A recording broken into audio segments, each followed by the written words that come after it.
Fala, galerinha!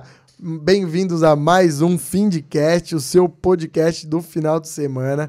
E vamos começar agradecendo aí os nossos patrocinadores. Hoje eu trouxe uma colinha. Então a gente tem Dom Pizza, Energy Drink One, a gente tem Dermislim, a gente tem Racô, Estação Marítima, Golden Imobiliária, Cipatrol, Tubarões On Board, Águia Voa com Águia, Aline Gonçalves, Bull Prime, Betfast, Select Investimentos e The Media. Galera, hoje eu vou pedir para você já clicar no like, porque eu tenho certeza que você vai amar.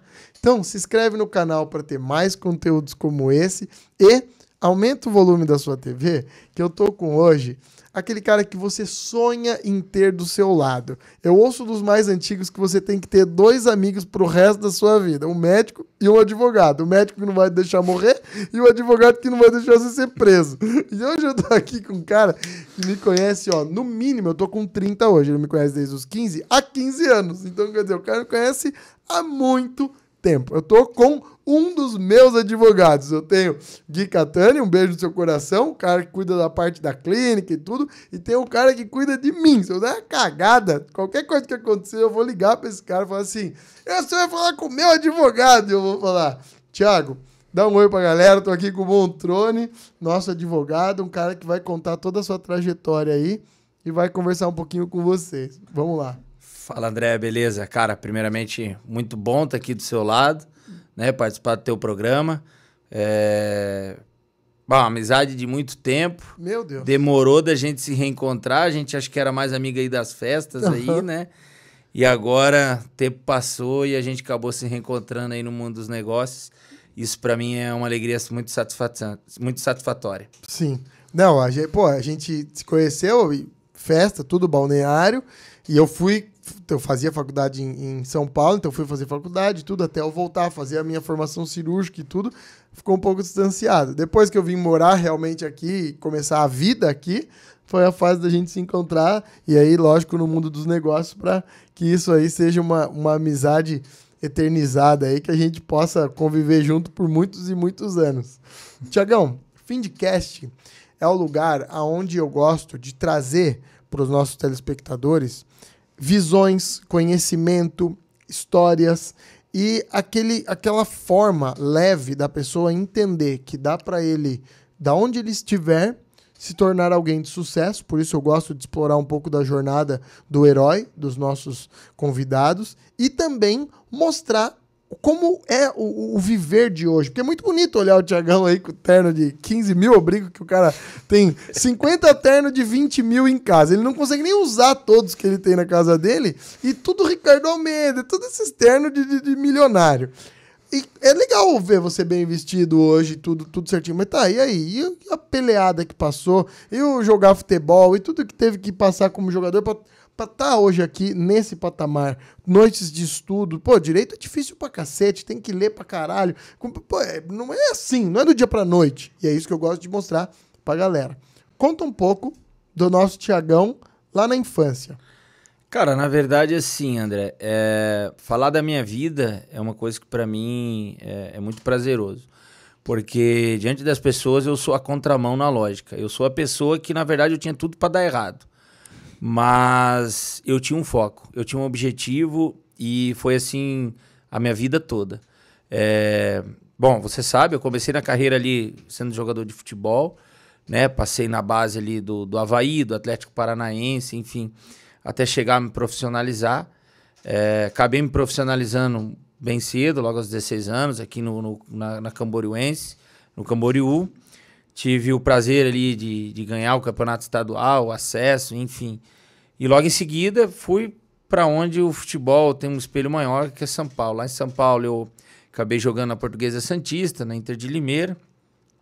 E de lá segui meu caminho para a Grécia, né? Fiquei 2 anos ali jogando no futebol grego. Ali aos 14 anos também eu tinha já ido pela primeira vez para o Japão para disputar um campeonato internacional. Então isso foi muito prazeroso para mim, para minha família. Mas nada foi fácil, cara. Na época, eu me recordo muito bem que a gente não estava nos bons momentos ali na nossa família. A gente teve que vender pizza para eu juntar pelo menos algum dinheirinho para a gente poder viajar tranquilo, em paz, lá para o Japão. A prefeitura ajudou, muita gente ajudou e a gente acabou conseguindo. A minha situação depois, indo para a Grécia, já como profissional, ela foi um pouco diferente, mas já foi um grande desafio, porque na época só podia 3 estrangeiros por clube. Eu fui com a promessa de ter a cidadania italiana homologada. Quando eu cheguei no clube, eu não tive a cidadania italiana homologada e já havia os 3 estrangeiros no clube. Então, eu pensei que eu ia ser mandado embora. Mas eu estava no início da pré-temporada. E ali, cara, a gente teve uma pré-temporada e, graças a Deus, eu fui um dos destaques da pré-temporada. Aí o clube deu um jeito de reconhecer um outro jogador, que já estava com a documentação avançada, e eu entrei na vaga de estrangeiro. Aí joguei o primeiro ano como estrangeiro, depois peguei a cidadania italiana, e aí acabei permanecendo com a cidadania italiana, e aí joguei mais um ano. Depois tive um período ali na Itália, mais curto, e aí depois retornei ao Brasil, e aí eu acabei sofrendo lesões, que aí acabou me desanimando um pouco com o futebol. Mas aí você vai perguntar, o que leva um jogador de futebol a fazer direito? Na verdade, eu sempre gostei de estudar, né? Eu falo que eu sou aquilo do exercício da contramão da lógica que as pessoas acham que eu deveria ser, porque eu não estudei em escola particular, eu só estudei em escola pública e eu não era dos melhores alunos, né? Então... Mais um da turma do fundão que se deu bem. A gente buscava sempre se melhorar, se adaptar a cada dia, né? Mas eu sempre, onde eu ia, eu tentava estudar. Então eu comecei a jogar, fiz um semestre de Direito jogando já no profissional do Camboriú. Depois, quando eu fui para Inter de Limeira, eu continuei fazendo Direito, estudei na Unip, em São Paulo. Daí depois fui embora do país, daí parei de estudar e logo em seguida as coisas foram se modificando. Quando eu voltei, eu falei, não, eu vou pro Direito. A princípio, eu confesso que eu estava no caminho para ir para promotoria pública, né? Para questão de concurso, questão de estabilidade. Mas no decorrer da faculdade, também não era o melhor aluno da faculdade, gostava de ir em barzinho, aquela coisa, né? Não era o mais aplicado. Mas eu me aprofundei realmente naquilo que eu queria e eu abri mão de muita coisa para que desse certo. O meu primeiro passo importante foi ter saído do Banco Pan-Americano, ganhando um valor de aproximadamente na época 3 a 4 mil, dependendo. Eu era corretor de venda de financiamentos, né, bancários, veículos, levantamento de capital de giro.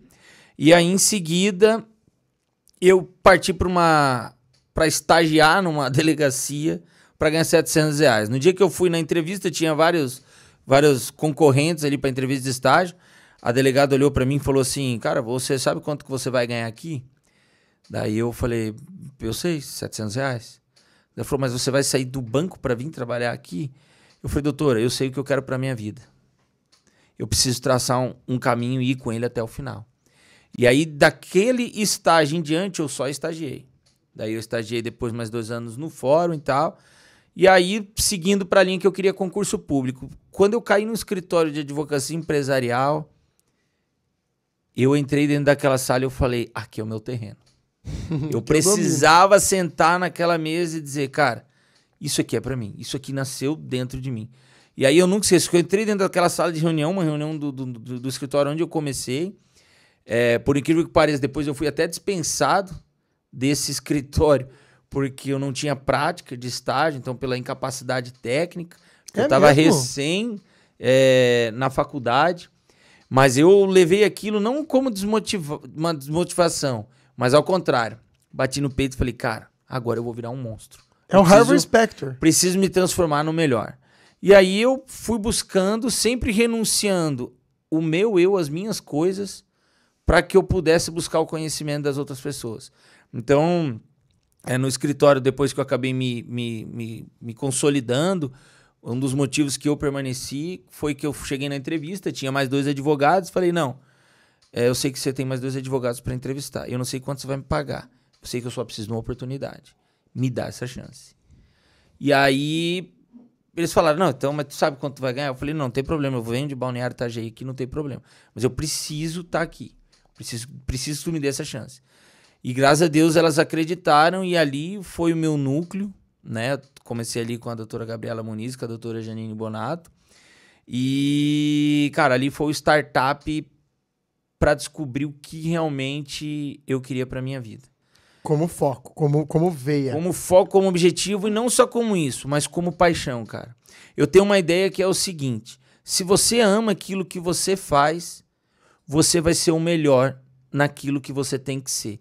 Independente do que tenha hoje no mercado. Por que eu tô te falando isso? O mercado hoje nacional ele está saturado. Ele está saturado de médico, de farmácias, de panificadoras, ele está saturado de construtora, ele está saturado de advogados. Se você passar numa rua, você vai ver uma farmácia, você vai ver um advogado, você vai ver um contador. Mas se você se tornar o melhor naquilo que você faz, e se você demonstrar a paixão que você tem por aquilo que você faz, cara, é evidente que as pessoas vão ver em você um algo a mais. E aí você vai se destacar diante de todos os outros. Sim.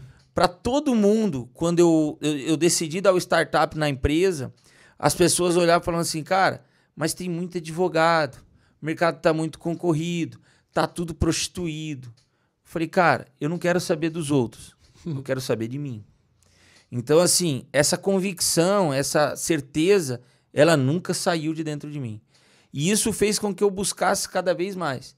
Então, não é um peso para mim trabalhar. Até ontem eu estava vendo uma frase, quando o Roberto Justo citou o Steve Jobs, e o Steve Jobs ele fala que se por 4 vezes você se perguntar no espelho, você ama o que realmente você faz, e em alguma dessas perguntas, depois da 4ª vez, você pensar... Titubear para responder. É porque daí você realmente não ama o que você faz. Para então, e reflete. Assim, cara, eu levanto às 7 da manhã e trabalho às 10 da noite. As pessoas podem pensar, isso é loucura.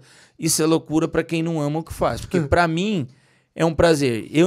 Eu vejo que eu nasci para isso. Eu nasci para resolver o problema das pessoas. E você pode mandar mensagem 1 da manhã, 2 da manhã, meio-dia, o bicho responde na lata. Assim, ele vem aquela mensagem automática, às vezes chega a resposta dele antes do que a própria automática e ele já tá respondendo. Oi, não, já vejo isso, fica tranquilo, isso aqui faz assim, assim, assim. O bicho ama o que faz. E fantástico, assim, porque você já mostra pra galera tudo que eles vão conseguir beber aqui, e pra quem tá entendendo aí, assistindo a gente, é um cara... Na verdade, isso tudo é o amor pelo juiz. Ele gosta de estar do lado do juiz. Pode ser de futebol, pode ser um juiz do direito. O cara quer estar perto de juiz, por isso que ele foi pro direito e largou o futebol. Mas eu quero beber um pouquinho também dessa parte, porque a gente não teve nenhum jogador de futebol aqui até agora, e você é o primeiro, e eu quero beber um pouquinho dessa fonte. Como é que foi esse convívio? Tem muito assédio, tem muita trapaça, é tudo às claras, o teu assessor, ele te ajuda, ele te atrapalha, quando você tá lá no meio, é glamuroso. Como é que é isso para você ter a tranquilidade, porque você falou aqui, você também jogava futebol, mas você também estudava. E geralmente a gente ouve ao contrário, que o cara para jogar futebol tem que largar tudo. O jogador de futebol é o cara que não estuda. Como é que é isso? Cara, assim, fácil não é. Porque, na verdade, a gente tinha uma rotina, principalmente quando eu fui jogar o Campeonato Paulista, na Unip eu não consegui finalizar o curso. E eu estudava só 3 vezes por semana. Por quê? Nós jogávamos o Campeonato Paulista, tinha jogo no domingo, tinha jogo na quarta, na quinta noite. Aí você joga em Sorocaba, no outro lado depois você joga em Prudente, depois você vai na capital, daí depois você tem que ir lá jogar contra o Guarani e etc. Então, assim, você viaja muito e é muita concentração. Se a gente joga na quarta, na terça a gente tem que estar no hotel, na segunda tem que ver se arruma um campo para treinar, ou às vezes no próprio estádio, o time serve para fazer o reconhecimento do gramado. Então, assim, cara, o futebol...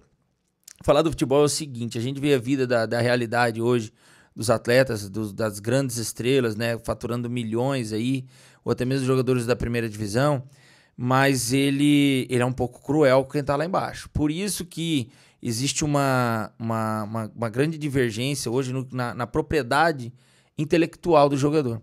Hoje as grandes estrelas, ela tem até mesmo assessoria psicológica, psiquiátrica, para que possa o cara manter a sua concentração de trabalho. Porque é difícil você pegar um rapaz que passou fome para jogar futebol e dá tudo, daqui a pouco do nada ele tá montando num helicóptero particular dele. A cabeça do cara às vezes não tá preparada para isso. Porque, veja bem, eu tive semanas, cara, se eu disser para você, quando a gente caiu do Campeonato Paulista, 2 semanas foi comendo salsicha. Era salsicha assada, salsicha frita, salsicha cebolada. Por quê? Porque o time não tinha mais a intenção. Pô, pra que vai gastar se o time não tem... O time caiu, não passou. Então não tem mais por que investir o dinheiro. Aí o que acontece? Os managers, né, os empresários, eles acabam...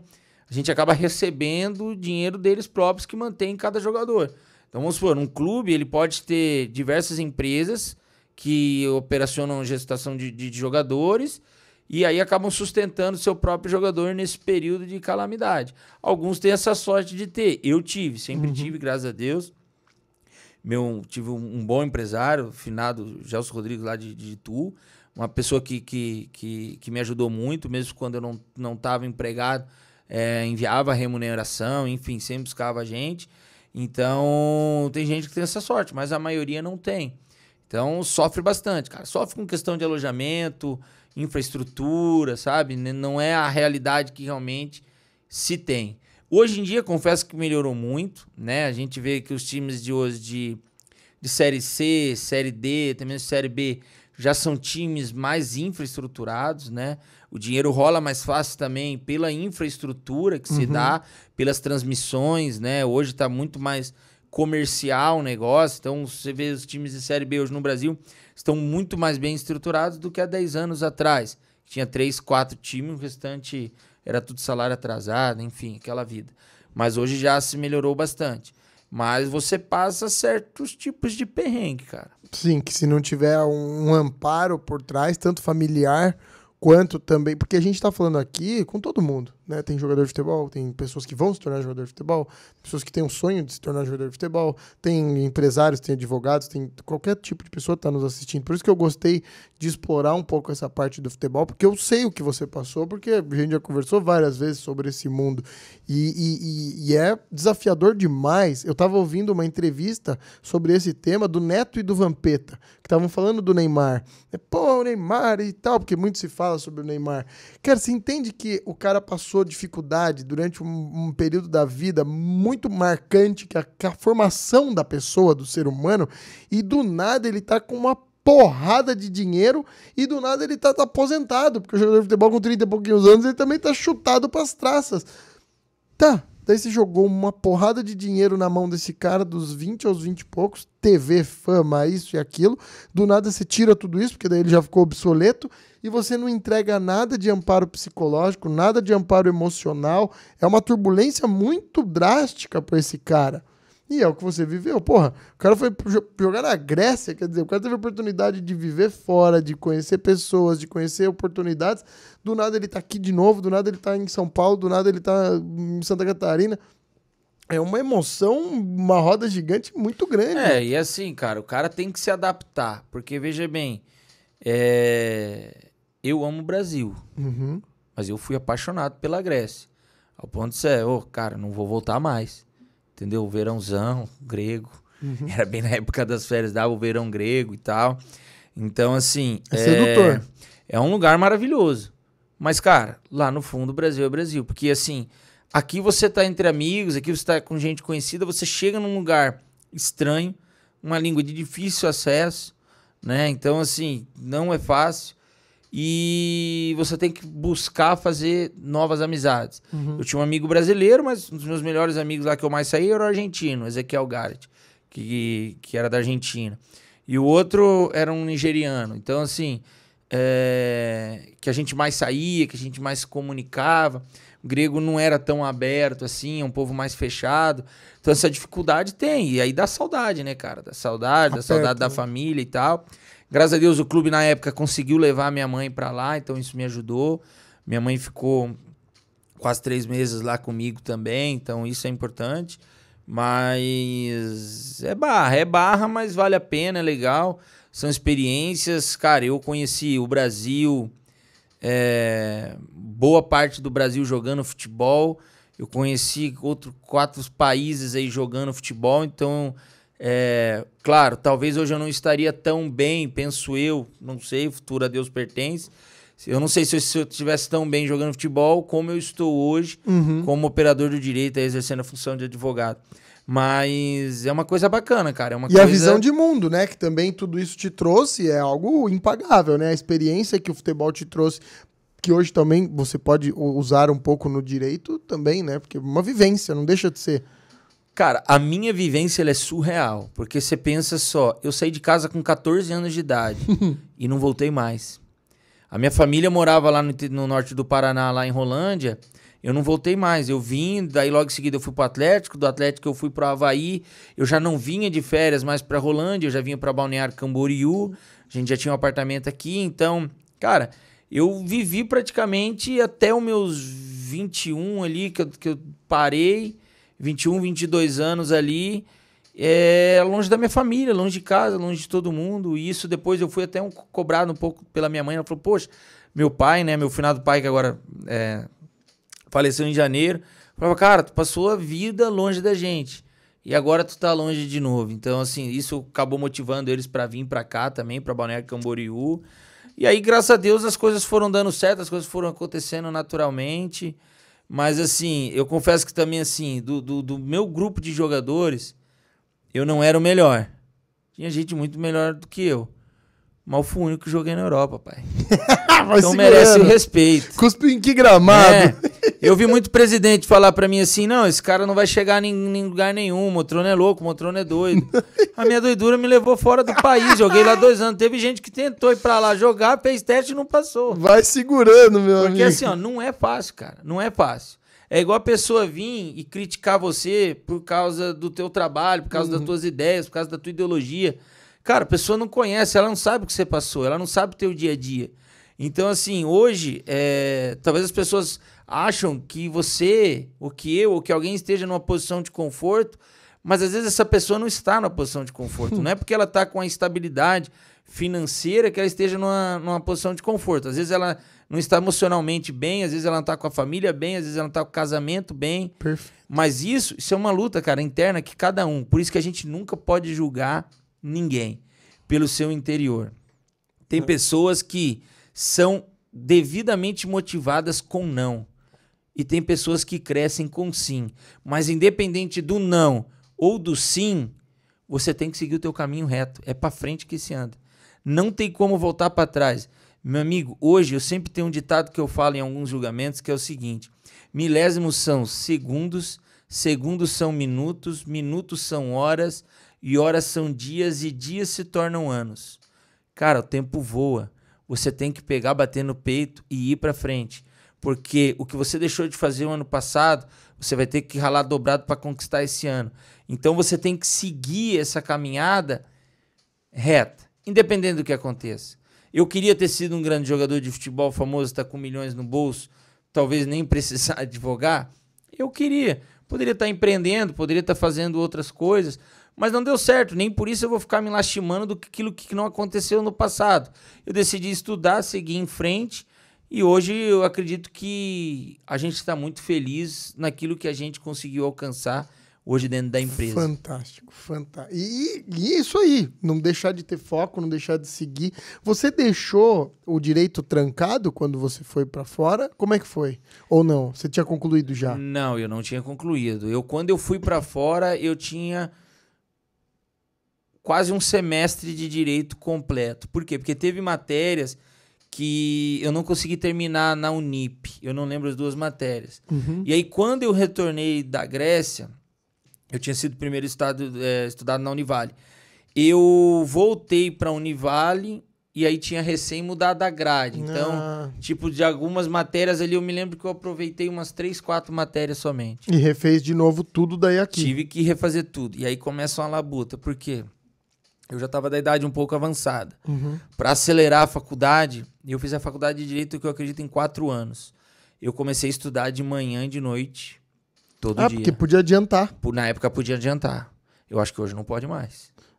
Eu também acho que não pode mais. Mas que da hora. Pra você ter uma noção, eu fiz estágio, teve uma semana, no último ano mesmo, eu fiz estágio probatório 4ª, 5ª e 6ª de tarde, estudava todo dia de manhã e todo dia de noite. Parei de estudar daí, parei de trabalhar e aí só estudei. Sim. Para terminar a faculdade. Para acelerar o processo, até porque, dependendo de para que área você fosse, concursos públicos, essas coisas, tem limite de idade, né? Então não pode ir tão tarde para isso, que senão tomaria uma ré, não poderia fazer, né? Tem isso, né? Sim, de limite de idade para algumas vagas, algumas coisas. Tá. se encontrou no direito? Porque hoje você é o Harvey Specter. Para quem tá olhando, a galera fala, o Dr. Hollywood, né? A gente tá falando com o Harvey Specter aqui da região, né? Trabalha com direito empresarial, é o Harvey Specter, né? Ele trabalha com isso também. Você trabalha para organizar a parte jurídica de grandes empresas e também faz a confluência de empresas com grandes empresas, fusões, todas essas coisas, né? Como é para o Montrone? Porque o Montrone ele tem que ser marido, pai, advogado, ele tem que ser um empreendedor para Montrone Advogados, para a empresa, mas ele também é um Montrone investidor, é um Montrone que anda com muitos empresários. Qualquer conversa que você fala com ele, você fala, porra, tava vendo um carro. O cara lá dessa loja de carro, ele é meu cliente. Aí você fala, não, mas eu tô comprando esse carro que era do tal. Ah, ele também é meu cliente? Daí você fala, não, e esse carro é fabricado na empresa tal. É meu cliente? Porque você transita entre muitos empreendedores e muitos empresários por estar dentro do direito empresarial. Como é para você, e aqui eu falo um pouco com estudo de causa, mas trabalhar nesses meios onde você está ligado, porque para o advogado você não pode mentir, você sabe tudo de todo mundo. Pô, você sabe, esse cara, puta merda, é um puta de um lunático, eu tenho que defender ele por causa disso, mas eu vejo a empresa dele fazendo grandes fusões com aquele outro que peca aquele detalhe. Como é para a cabeça do Montrone andar sobre tudo isso? Cara, você não pode assim, julgar, né? Eu sempre falo o seguinte, é a mesma coisa que você falar no direito penal, né? Quem tutela o direito penal? Quem é o tutelado? Quem é o jurisdicionado do direito penal? Pode ser eu, pode ser você amanhã.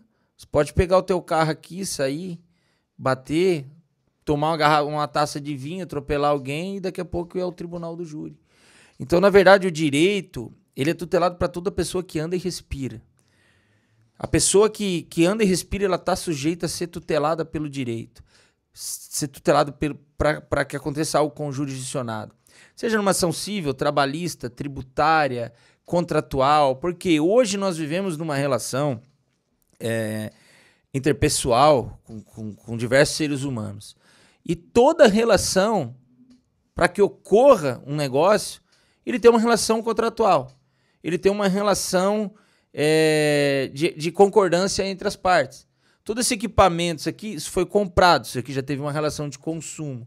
Aí teve o fabricante que fabricou, teve uma relação trabalhista. Aí teve os materiais que foram fundidos, teve tudo aquilo que foi propagado para que hoje nós estivéssemos aqui falando. E isso vem de uma cadeia contratual, de uma relação de negócios muito grande. E hoje, André, nós somos o segundo país mais jurisdicionado do mundo. Meu Deus. Nós só perdemos para os Estados Unidos. O brasileiro é litigioso. Não adianta, ele gosta de processar. Se o cara cair no mercado, comer um produto vencido, ele vai dizer, eu vou processar. O brasileiro, ele é do litígio, ele veio com essa natureza já estampada nele, né? E cada vez mais isso vai piorando cada vez mais. Por que eu digo isso? Hoje, por que a gente criou um know-how tão grande? Hoje, nós temos praticamente 7.500 processos ativos. Cacete. É muita ação. Então, assim, espalhado em todo o território nacional. Claro que hoje centralizados mais nos escritórios do Paraná e de Santa Catarina, né?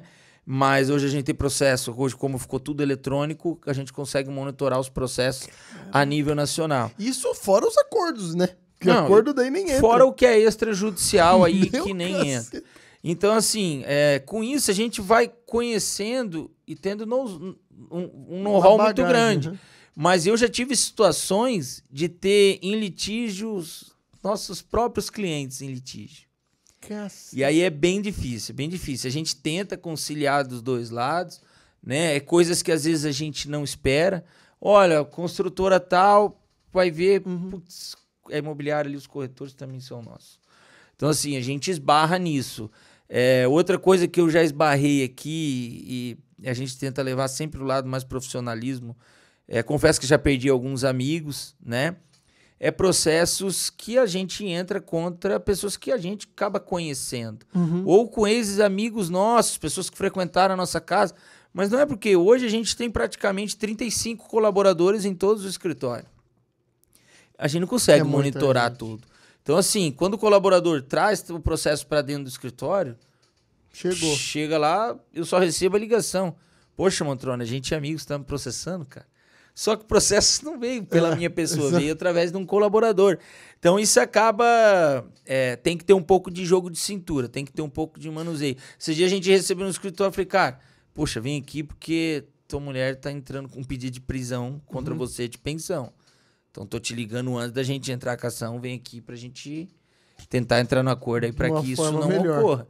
Mas tem, né, cara? E a gente tem que saber lidar com isso e tem que estar o dia a dia.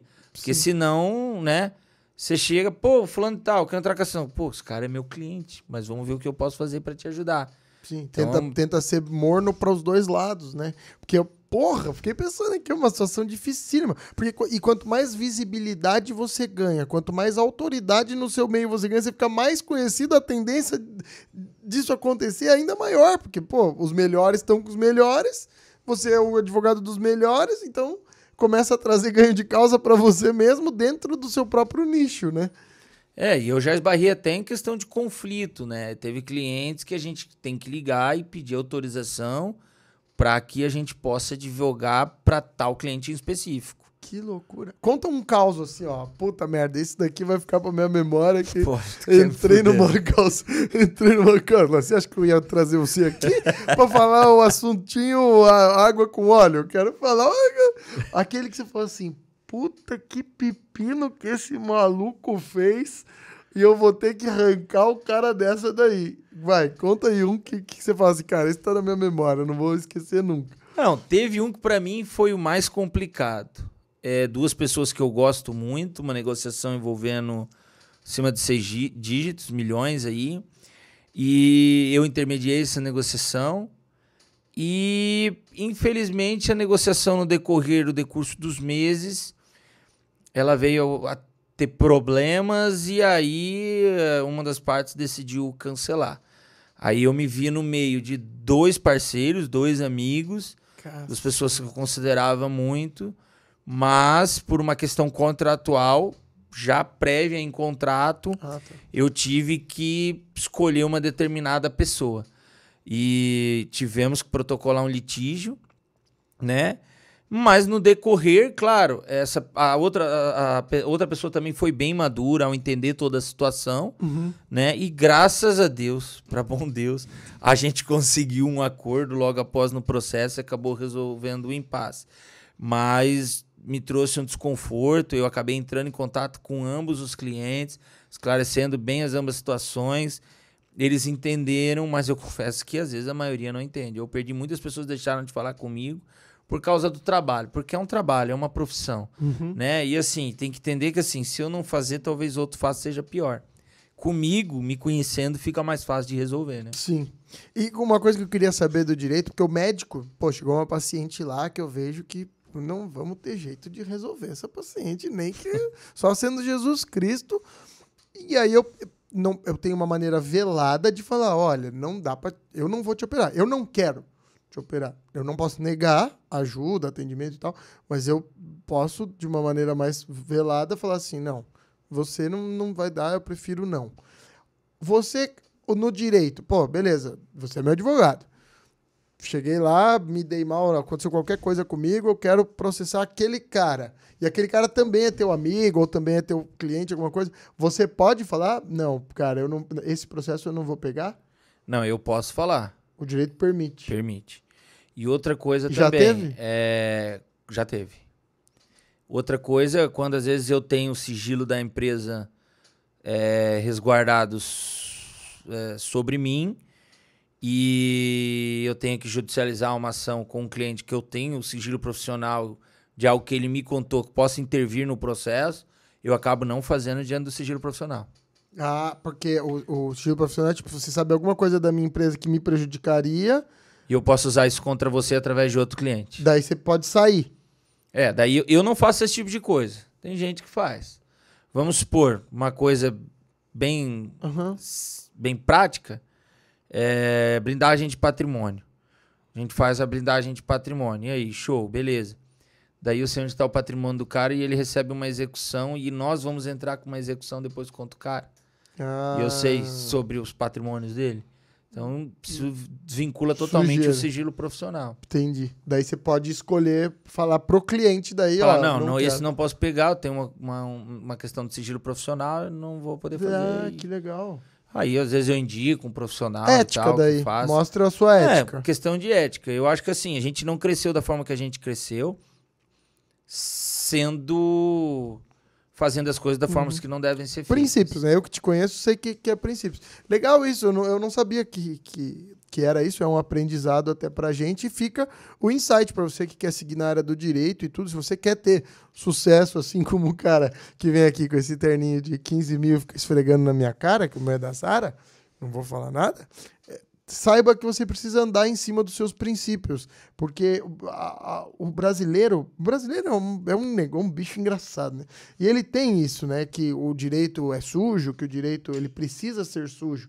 E você é uma das minhas visões de grande advogado que não precisa usar de sujeira nenhuma. Eu nunca vi você usar de nenhum artifício sujo ou que não seja benevolente a todos para ser bem sucedido numa causa, para ganhar uma causa. Eu acho isso muito bonito, né? Porque tem essa imagem manchada um pouco no o Brasil. advogado, na verdade, ele já vem de uma imagem manchada há muito tempo. Porque, veja bem, se eu te perguntar, André, fala um filme de advogado. Ou mentiroso. Outro. Putz, grila. Eu não sou muito de filme de advogado. Mas O mais... Júri. O Júri. Mas eu ia te falar outro, achei que tu ia falar esse. O Advogado do Diabo. Tu assistiu? Não, vou assistir. Porra, esse Eu já li o livro, mas não... Esse não... filme foi um dos filmes mais vistos da época e tal, que a imagem que o advogado do diabo. Entendeu? Ele tá disposto a fazer qualquer coisa para ganhar o processo. Isso é uma imagem que também não é certa, porque não é que o advogado faz qualquer coisa para ganhar o processo. Ele utiliza dos predicados legais. Eu sempre digo o seguinte... A brecha. O que não está nos autos, não está no mundo, mas o que está nos autos, está nos autos. E aí vai da expertise de cada um, do que se pode produzir, da estratégia. Até tem um juiz, Alexandre Moraes da Rosa, que escreveu Teoria dos Jogos, questão de como se comportar na teoria dos jogos diante do processo penal. Então, assim, são coisas que tu vai seguindo no dia a dia. A gente criou uma imagem de escritório de advocacia contenciosa, de escritório de briga, né? Isso foi porque a gente foi buscando soluções realmente que estavam dentro do processo, mas sempre agindo pela boa-fé e pelos respeitos dos predicados legais, né? Que tem isso também, né? No direito, você tem o advogado que tudo pra ele vai... Não, vamos tentar fazer um acordo, vamos tentar... Só que, pô, uma hora você não quer mais o acordo, uma hora você fala, cacete, do acordo aqui não me satisfaz mais. E aí você tem que ter essa característica que é o que você falou. Ser bom pra falar, então, se você quer... Porque você, infelizmente, o cliente, às vezes é ele que pede, né? Você sabe que ele talvez perca e tudo, mas ele quer.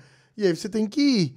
E daí cabe a vocês entender as entrelinhas do jogo, né? Porque eu vejo muito isso.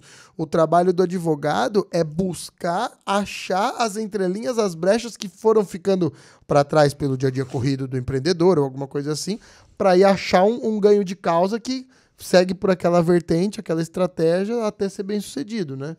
O mais difícil, cara, do operador do direito é ele ouvir a história e entender a estratégia que ele tem que seguir. Isso é o mais difícil. Tá? Fica esse insight aí. Fica esse insight aí. Porque, cara, às vezes, eu sempre falo o seguinte, né? A gente fala tanto da OAB, né? A OAB, ela não mede conhecimento. Eu fui um cara que eu não me dei bem na OAB, por isso que eu sou na contramão da lógica. Eu tive que fazer 3 provas da OAB para passar. Então, assim, eu vi pessoas que passaram primeiro do que eu. Mas hoje eu olho para trás, poxa, não dá nem para comparar. É igual a residência médica. Tem cara que passa na residência de primeira, assim, ó, mas em primeiro lugar. Você vai ver esse cara operar, o cara parece que tem as 2 mãos esquerdas. E tem cara que, porra, não fez a porra da residência lá, não fez o caminho trivial. E você vai ver o cara operar, o cara é um monstro. É a mesma coisa do direito. E a prova, ela não mede conhecimento. Não. Então, assim, você ler, você estudar, cara, é um conjunto de fatores. Primeiro, eu acredito muito que o cara tem que ter a luz também.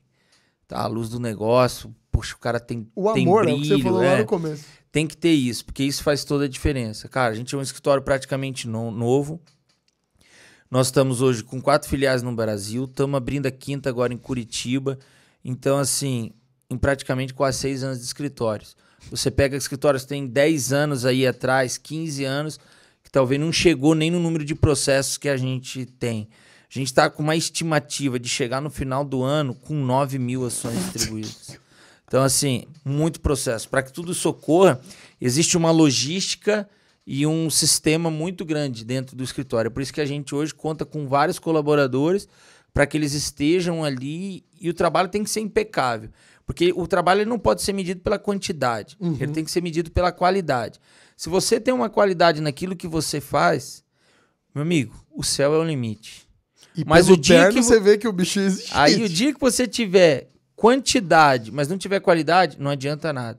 Então eu prefiro ter qualidade e depois quantidade. Sim. Se hoje chegar uma demanda para mim, que a gente fala lá, vou chegar uma demanda no escritório aqui, 3.000 ações para cobrança, e eu não tiver estrutura para suportar isso, eu tenho que chegar para o cliente e falar, cara, eu não consigo pegar agora. Eu preciso preparar a operação para te dar a excelência que eu preciso te dar, porque senão tu vai sair daqui e vai falar mal do escritório. Agora, se eu dou aquilo que realmente o cliente quer, cara, ele sai dali e ele me indica para todo mundo. Sim. E daí assim, você vai adaptando a qualidade com a quantidade. Não adianta. Qualquer profissão. Instagram hoje, a mídia ajuda muito. Mas nada melhor que o feedback da própria pessoa. O famoso boca a boca. Entendeu? Poxa, eu sou cirurgião plástico. Aí tu vai lá, pô, tu fez a minha esposa. Sim. E aí tu vai lá. Ó, segredo de paciente. Tá. Eu não podia estar falando isso. Ele que falou. Aí olha lá, mulher tá linda, maravilhosa. Poxa, irmão, tua mulher é bonita. Pois é, teve ajuda do André. Então, assim, são coisas que, cara, é o dia a dia e isso leva. Mas demanda tempo. Hoje eu recebo mais de 300 mensagens de WhatsApp diárias de clientes, né? Hoje a gente tá contratando, assim, tem empresas que fazem filtro, a gente tem celulares separados, mas não adianta. Hoje, por exemplo, a minha pessoa hoje, ela me cobra muito de dar atenção para os clientes. Sim. Antes, quando eu tinha 10, eu poderia falar com o André toda hora. Hoje eu já não posso mais, eu tenho que ter um determinado horário para falar com o André. Sim. Então, assim, é esse dia a dia. E, cara, tudo tem que ser uma equipe. Eu sempre falei o seguinte, sabe qual que é a minha maior alegria? Hoje já passaram diversos advogados lá no escritório, que trabalharam lá, começaram, estagiaram, enfim. A minha maior alegria é ver os caras bem. Você tá entendendo? Porque, assim, é bom, a minha qualidade dentro de mim, isso ninguém vai tirar. Você pode meter o pau em mim aqui, eu vou continuar me achando aquilo que eu tenho que me achar. Uhum. Mas o mais legal é você olhar pra trás e o cara dizer assim, pô, irmão, eu devo tudo porque tu me deu uma oportunidade. Porra, isso daí é... Eu tenho meu escritório hoje porque tu me deu uma oportunidade. Isso aconteceu porque tu me deu uma oportunidade. Eu tô hoje num bom escritório, com a minha vida estável porque tu me deu uma oportunidade. Porque, cara, eu abracei muita gente que foi igual eu. Muita gente, assim, que não tinha experiência nenhuma, não sabia de nada. Cara, que praticamente pagava pra trabalhar, mas queria aquilo, tinha uma visão também. Falei, cara, esse cara me conquista. Eu nunca vou esquecer, eu tive 2 entrevistas que me marcaram muito. Uma vez chegou um cara de uma calça social, uma roupa de garçom, e aí ele chegou pra mim e falou assim, eu falei, ó, cara, vim aqui pra entrevista, tal, preciso de uma vaga, preciso de uma oportunidade. Eu falei, não, então dá o teu currículo. O cara olhou pra mim e falou assim, cara, meu currículo sou eu. Não tenho nada, meu currículo. Mas vou te falar uma coisa, se tu me der uma oportunidade, tu não vai se arrepender. Bah, e realmente eu não me arrependi. Então, assim, essa me marcou muito. E uma outra foi, cara, dia de chuva, o cara chega, capacete na mão, todo molhado, de bermuda. Eu falei, nossa, no escritório de advocacia ainda, de tênis e tal. Ele falou, cara, eu tô precisando muito desse trabalho. Eu não consegui botar a roupa. Sabe o que eu lembrei? Aquele da felicidade. Quando o Will Smith entra ali, fantástico, pintado. E aí o cara fala, eu falo, pô, tu não lembra, tu começa amanhã. Tchau. Porque assim, quando o cara tem a vontade, se ele tem o tesão, o resto vem. O cara tem que ter a vontade. Se ele tiver a vontade, o paixão, conhecimento vem. Por quê? Porque tudo tu vai fazer com amor. Tu vai pegar o livro, tu vai fazer com amor. Tu vai estudar com amor. Isso faz com que tu consiga imaginar o teu futuro além daquilo que tu tá vivendo.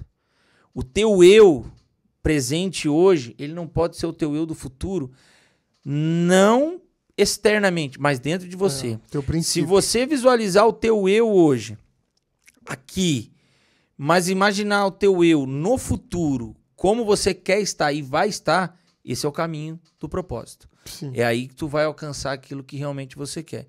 Eu sempre existe uma coisa, eu não sei se foi o Steve Jobs quem que falou isso, mas esses dias eu estava vendo um estudo e diz o seguinte: tudo aquilo que você traça na tua mente só pode ser impedido se a sua mente mesmo desacreditar naquilo que você realmente acreditava.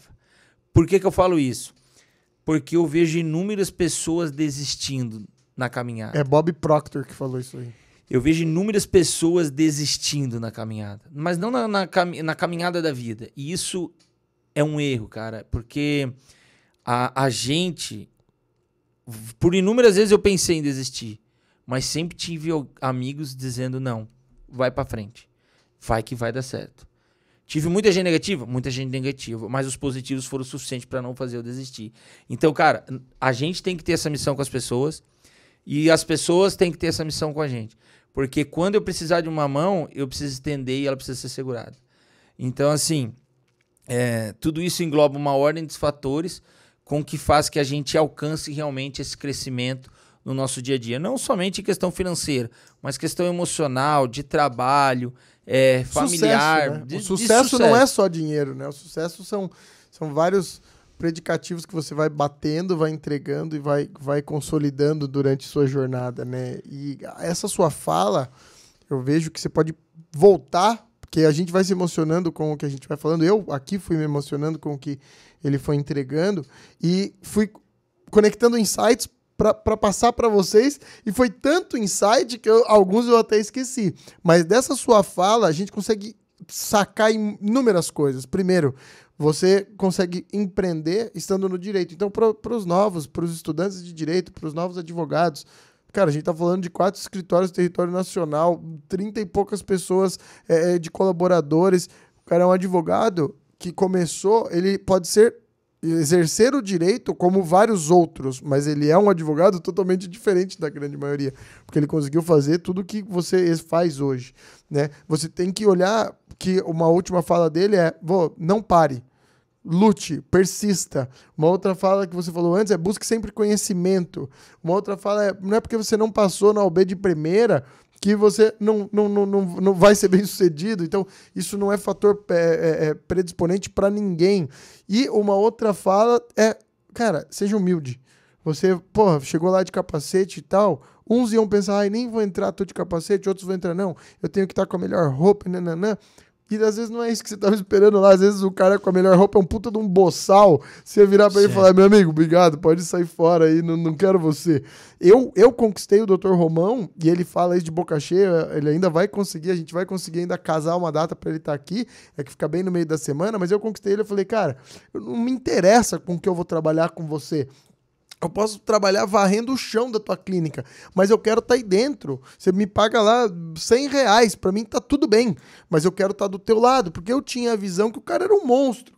Eu sabia que, na época ele fazia 60, 70 cirurgias por mês, que já é números catastróficos. Eu acompanho ele faz hoje 120, 130 cirurgias por mês. Mas eu tive essa visão que ele era o cara que eu queria seguir, estar ao lado, e eu tive que, eu já era médico, eu podia falar, eu posso conviver com... Falei, não, eu limpo o chão, o que você quer que eu faça? Que eu pinte, que eu dirija pra você? Não me interessa onde você vai me pôr, mas deixa eu ficar do teu lado que eu quero beber dessa fonte. E às vezes as pessoas elas não querem tirar essa redoma de vidro, essa roupagem que elas têm, para se colocar num nível inferior, mas para ter oportunidade de estar do teu lado no escritório. de estar do teu lado num júri, de estar do teu lado acompanhando um processo. E isso talvez faça uma diferença gigante. Porque quantas pessoas podem olhar aqui e falar, cacete, eu queria ter esse cara como meu mentor, mas não sabe nem como chegar.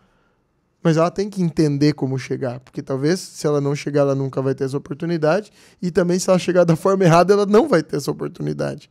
E ela tem que aprender, ter conhecimento, estar preparado, que é o que a galera fala que é sorte. Pô, é sorte? Ah, eu conheci o Montrone. Vai conhecer pra ver se é fácil, meu amigo. Você acha que ele vai dar oportunidade pra todo mundo? Chegou do meu lado, vem aqui. Ele não precisa de ninguém do lado dele.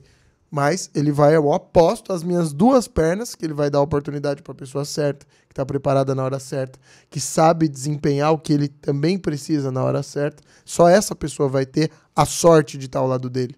Né? Eu acho muito isso. E vejo muito isso também, sendo teu amigo e estando ao teu lado. Né? E é uma questão assim, cara, eu sempre digo o seguinte, o melhor legado que a gente consegue deixar para as pessoas é saber que realmente elas podem contar com alguém para impulsionar ela nos crescimentos. É muito difícil hoje no Brasil. Eu tô diariamente, só hoje eu acho que eu falei cerca com 8 CEOs de empresas, de construtora, de rede de hotéis. Hoje falei com um cliente que chegou dos Estados Unidos agora, que vai tá com um baita empreendimento do The Burn lá em Urubici, um chalés de alto padrão, coisa de investimento pesado. Então, assim, e a gente olha ele que vem com uma visão norte-americana, cara, é surreal o que os caras pensam de investimento. O Brasil, ele precisa trazer mentoria sobre investimento, sobre empreendedorismo, sobre crescimento pessoal, porque os caras lá fora, cara, se der 100 mil na mão dos caras, os caras estão girando 1 milhão. Entendeu? Violento. E aqui 100 mil nós estamos querendo, vamos fazer isso, fazer aquilo, comprar um segurar, carro. Então, assim, já mudou bastante, né? Hoje a gente vê aí crianças, cara, eu tava vendo ali no TikTok, no Instagram, crianças falando de finança, adolescente, esses digital influencer adolescente. Cara, os caras falando de visão de negócio, de empreender, dando baile em gente grande, dando baile em economista, assim. Sim. Então, assim, é aquela reação, né? Eu até tava falando o seguinte, tem aquela frase assim, você quer ver se teu amigo é feliz com você, conte pra ele o seu sucesso. Se você tiver mais sucesso que ele... ele aplaudir, sorrindo. Ele aplaudir, sorrindo, então tá tudo certo. Cara, eu vou dizer uma coisa pra você. Se tem uma pessoa que sempre quis ver os amigos ricos, fui eu. Porque ter amigo rico é igual ter um amigo dono do barco. É ou não é? Cara, vamos sair de barco, vamos sair. O ônus tá todo com ele, cara. Eu quero ver os meus amigos cada vez mais, melhor do que eu, ganhando mais dinheiro, mais rico, próspero. Ao ponto de eu chegar na casa dele, ele não falar pra mim levar nenhuma caixa de cerveja. Isso é o que eu falo. Cara, eu falo isso. É tão bom ter um amigo mais rico que aí você sabe que você vai sair. Se precisar dividir a conta, ele vai dividir. Talvez ele te convide pra sair, você nem vai querer dividir. E o advogado ainda, ele tem uns privilégios, cara. Os caras falam, eu não vou cobrar do meu advogado, né, mano? É igual o médico. O cara que me defende, aí não, né? É igual o médico, o cara morre de medo de precisar pedir uma receita, alguma coisa. Não, vamos aí, vamos comigo. Você fala, ótimo, é pra isso que eu estudei. Deixa o ratatá pros outros lá. Meu irmão, certo. Eu quero que você olhe para essa câmera e para você eu vou pedir uma coisa mais legal. Eu sempre peço aqui para você escolher entre mandar uma mensagem para o seu eu do passado ou para os seus netos, para os seus bisnetos, mas para você eu quero uma mescla. Eu quero, porque conhecendo você, eu aposto que você vai incentivar teu moleque a ser empreendedor lá da raiz.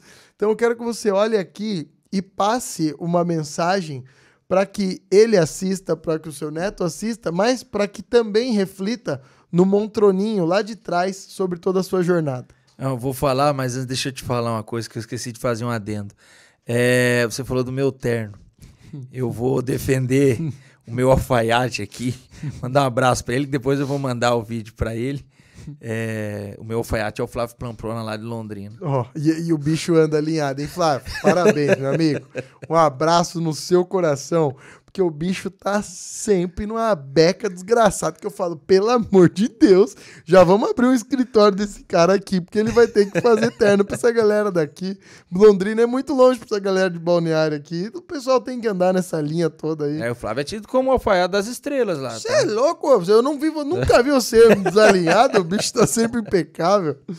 Bora. Ai. Solta o verbo. Tá, tu quer que eu fale? Você que vai escolher, mas eu quero que você fale uma mensagem que vai bater pro Montroninho, para outros Montrones e pro Montrone do passado.